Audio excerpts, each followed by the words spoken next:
I want to start by talking about the Pope. There's a big debate in the Republican Party now about what role things he says should play. You've spoken favorably about him. He's talking this week about the environment. Should a potential president listen to what the Pope says about global warming? Well, I'm not so sure. Look, I have a lot of respect for him. I think he's really a terrific person. I love his stance. He's so different. He's very refreshing. But I think you want to listen to science. You want to listen maybe to your own gut, maybe your own experience. I'm not sure you have to necessarily listen to the Pope as to the environment. It was a little bit of an unusual situation. No, I wouldn't say so. Do you agree with the point, the position he's taking, which is that the Earth is getting warmer? Do you agree with that? Well, I'm not a big believer in the whole global warming phenomena. Okay, I'm not a person that, as you probably you know very well. My attitude is that, and I feel very strongly about this. Clean air is so important. But just on the factual question, you don't think human behavior is contributing to a dangerously warmer planet? There could be a little bit of something having to do with factories and smoke and things, but for the most part, I'm not a believer in that. Yes, and I would say this also. Our country is cleaning up, and then you look at China and other countries, and they're not cleaning up. And, you know, why aren't they doing it? There's an important Republican interest group that you, I know, are familiar with, the Club for Growth. Yes. This morning they issued a statement saying that you should not be taken seriously as a presidential candidate. They cited a number of things that they have problems with. I'm going to ask you about two of them. Sure. One is they say that you are a protectionist. You said yesterday in your speech that you are a free trader. They point out that you've advocated a 25% tariff on Chinese imports. Sure. How can you claim to be a free trader and before a 25% tariff on Chinese imports? Well, first of all, the Club for Growth was actually, John, they came up to see me very recently. In fact, Corey was here.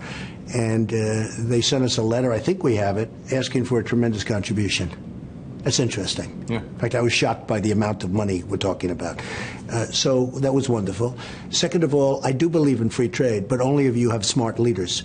And with China, it's not free trade. We don't have free trade with China. I love free trade. But it's got to be free trade, and it's got to be fair trade. It's got to be where everything's equal. It's not equal. People are really interested in your personality. A lot of people, I think you've heard this, think you're arrogant or too confident. Some people say you're hopelessly insecure, and that's why you act the way you do. Are you insecure about anything? Maybe it's a combination of both. Are you insecure? Everyone's insecure. What are you insecure about? Your looks, your personality, whether people like you? I don't know. I mean, I don't think of myself as insecure. Probably we're all insecure. You know, maybe insecurity is what makes you successful. Right, but be introspective. What are you insecure about? Well, it is my hair. Yeah. You love your hair. Like it or not, it's okay. Right, so what are you insecure better than most. What are you insecure about? My chipping. Okay. In golf. My chipping. Yeah. Look, it's not a question of insecurity. I feel very confident. I went to the Wharton School of Finance. I was a good student. It's like one of the hardest schools in the world to get into. I then do a book called The Art of the Deal. It's the #1 selling business book of all time, or just about. You may say, oh, there was one that sold 2, but, you know, just about. It's still in the schools, everything else.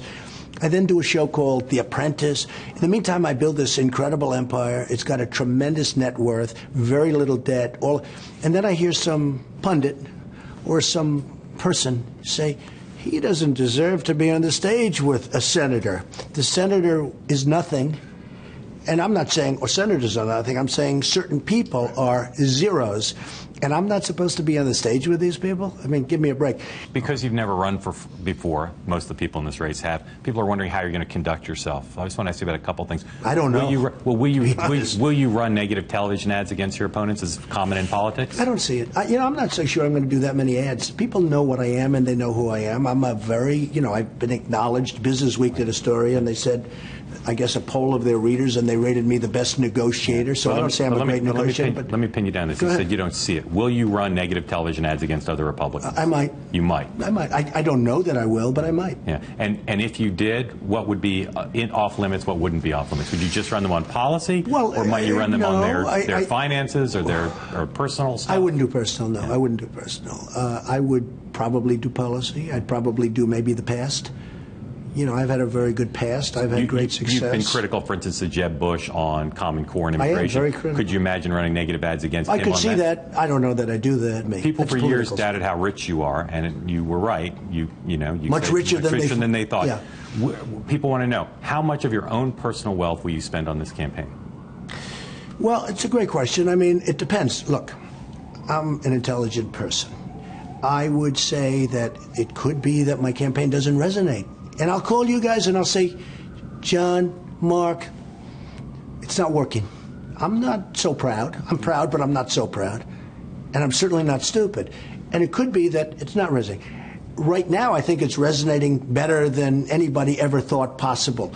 You look at Facebook, you look at all the things that's happened. They just had over 3 million in Twitter, I was just informed. Right. I have a very... But there are people less wealthy than you who have spent tens of millions of dollars. Mitt Romney, for one. Mitt Romney. Will you spend, if it's going well... I'm going to spend millions. I'm going to spend many millions. Well, I will be up to tens of millions in the not-too-distant future. It's very expensive running a campaign. Now, the advantage is I have an automatic Air Force. In fact, there's one of my planes, right? I have a nice Air Force. Nobody's going to travel like it. But I actually save money because all I have to do, I have to pay for the fuel. It's sort of cheap. Good. It's actually cheaper than renting planes. Sure. But, no, I expect to spend tens of millions of dollars. I'm also a business person. Instinctively, I'm a business person, regardless of the kind of numbers you've seen. Right. Because I have far more money than Bush. They're saying Bush raised a lot of money, although less than they thought. I raised more money than anybody by a factor of many, many times. But I'm not because I'm, instinctively a good business person, I'm not going to throw money away. If I think I can't win, I'm going to call you guys and say, fellas, I think I did a pretty good job. Are you committed to going all the way through Iowa? I would be totally committed unless I see for some reason I'm not going to win.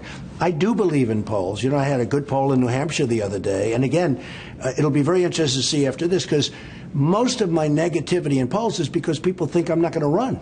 They say, you're not going to run. And who's going to vote for somebody if they think? They really don't think I'm going to run. Now, they're all thinking, wow, he's actually running. But we had, before yesterday, we had I guess we were in third or fourth place in New Hampshire, and I haven't done anything yet. So, yes, I'm committed to go all the way, but again, if for some reason it's not working out, what's the purpose? In the past, you have expressed the view that the way to deal with the war on drugs is to legalize drugs. Are you still in favor of legalizing drugs? Well, I see so many things. I look at the Colorado situation with the marijuana. It's very interesting because over the last little while, a lot of bad things are happening up there with respect to people's health and the effect that it's having on people. I am not in favor of the legalization of drugs. Okay. So you're no longer holding that position. I don't know if I was ever. I don't know if I was ever. You came out and said that you were in favor of legalizing drugs. It makes it okay to change your mind. There are a lot of people. That's true, and I've changed my mind on different things. But there are a lot of people. I don't know that I've ever said that, but I would take your word for it. I would say, generally speaking, just sitting here right now, they're a terrible thing, and probably I would not be in favor of the legalization of drugs. But, there are two sides to it. One thing is you clean up the whole thing and you do, but it really is I look at what's happening to the inner cities. I look at what drugs are doing it's so bad. And there are some great people. I have some very conservative friends that are totally in favor of legalization of drugs, and I have some that are totally against it. Probably I am inclined to go against. You've suggested that Governor Bush, Senator Rubio, Senator Santorum, Carly Fiorina are all losers, people who shouldn't win and can't win. I don't think I used that name. You did about some of them, but I did. But yeah, I think so. But you've all suggested all of them either shouldn't be running or won't win because of things they've done or positions they've had. So I'm just wondering who in the race do you respect? Who do you think has a good chance to win? I'd rather not have too much say because I don't want to build up people that I'm supposed to be running against. But Scott Walker, right? for instance, well, he came up to my office a few weeks ago, gave me a beautiful trophy, which is upstairs. If you'd like, I'd show it to you. He gave me a beautiful plaque, and because I helped him actually. But he's got a lot of problems in Wisconsin. Wisconsin's got tremendous problems. Which I like ones are you talking about? The debt and the difficult problems that they have going on in Wisconsin that a lot of people don't understand and know about. Tremendous borrowings, and they have difficulties. So is there anybody in the field you look at and say, boy, that person's got a great record, they're really formidable? Well, you mentioned Carly Fiorina, who I don't know, I don't think I've ever met her. She was viciously fired, viciously. This wasn't like a normal fire. The reason I know about it, because, it's not my world. But she was viciously fired. About firing people, though. I do. Yeah. I'm very good at firing people, but I don't like firing people. Actually, people don't know that. I really don't like firing people, except if it's on The Apprentice. But Carly was viciously fired from Hewlett-Packard, walked out, and then ran against Barbara and lost in a landslide. So there's another. And then you say, well, wait, and then you say, oh, that's okay, now I'll run for president. I don't like that. Rick, who I really have gotten to know, he's come up to see me twice in the last couple of months. Santorum. And he's really a nice guy, Rick Santorum.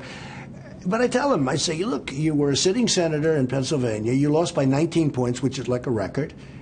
And now you say, oh, okay, I lost by in the history of the Senate, I think they said for a sitting senator, lost by a record, 19 points. Now you say, okay, now I'm going to run for president. What about Rick Perry, Mike Huckabee? You know both of them. Are they well, good Rick candidates? Perry, I thought he had a really bad run last time. And you know what? I don't know him well, but I had dinner with him once or twice, and he is really a fine person. And I like him a lot, but boy, that's a tough deal. He had a rough time, and I think he's going to have a hard time getting over that. And I'm not just talking about the ups. I'm talking about, I think he's going to have a really tough time getting over that. I like Mike Huckabee a lot. I did his show. I don't know that his show would have continued much longer, unlike The Apprentice. We were sitting there yesterday as you came in, made your entrance, came down the escalators Yes. there. I was enjoying listening to Neil Young. Right. Loved that song, loved that performer. But I did think to myself, I wonder what Neil Young's going to think. He's pretty liberal. I'm not sure he's is. I'm not sure he's going to love this. He's a friend of mine. Use of the song. So what did you think when he came out very quickly and said, "Please don't use my song"? I fully understand. Donald. He's a very liberal guy. Yeah. And we actually, have the rights to the song through whatever mechanism it is. Right. But I wouldn't do it. He called me. I spoke to him 2 days ago. He called me up. Nothing to do with the song. He called me to say hello. I love Neil Young, and he loves me. Yeah. We have a great relationship. Yeah. But our politics are exactly the opposite. He is on the other side. So you're saying Neil Young calls you as a friend, but then when you use the song, Well, he really did. But then when you use the song, he came out and said, "Donald, don't use that song." I went to see Neil Young last year. I think it was like Carnegie Hall. Carnegie Hall? I was there. And it was great. Great. I think he's fantastic. And he came up to my office after he said, I saw you in the audience. I'd love to meet you. And I said, absolutely. He came up to my office like whenever that was, the day after the Carnegie Hall. I'm friendly with Neil. He called me 2 days ago just to say hello. Nothing to do with the song. Then when we put the song out, and along with many other songs, Yeah. it was background. Cats, there was all Basically, kinds it of was stuff. background Yeah, sure, music. sure. But we put the song out. It wasn't Neil. Neil's manager called, and he said to Mike, Neil really likes Donald Trump. But would it be possible for him not to? Because Neil's politics are very different. And I heard that, and I said, absolutely. Well, he's endorsing Bernie Sanders, which is That's true. not really your politics. Who, by the way, is doing very well. Yeah, indeed. Bernie Sanders is doing very well. Last question, based on keying off your Atlantic City roots. Right. What are the odds that Donald Trump will be the next president of the United States? I asked that question to a lot of people. What do you think? What do you think? A lot of people are saying we're going to do. Look, Give me some odds. we're doing well. I'm running against political people that do it all their lives. I've never done this before. I don't do this. 50 to 1? I would say anywhere from 10 to 20%. 10 to 20%. I mean, I think from 10 to 20%. So you're an underdog. First time in a long time you've been an underdog. Well, no, I've probably been. When my father said, "Don't go into Manhattan, don't go in," That was a long time ago. That was a long time ago. Yeah. When I did The Apprentice, they all said, "Trump." I'll never forget. I read a critic, and the critic said before the show went on, the critic said, "Donald Trump is doing a television show." That was an underdog. When I did a book called The Art of the Deal, nobody thought it was going to be such a big book. It became one of the biggest. So I'm sort of, I consider myself many times. But you're telling me if I can get 10 to 1 odds, because you're saying 5 to 1 is like the Yeah. worst. If I can get 10 to 1 odds on you, I should make it. I think you should. I should go make put some that- big. I'll tell you, John, take those odds. One thing I can tell you, I'll be trying. And I always tell people, I give speeches on success, and they say, would you speak on this or speak on that? Or friends of mine come, can you speak to my son about what he should do? Never, ever quit. I don't quit.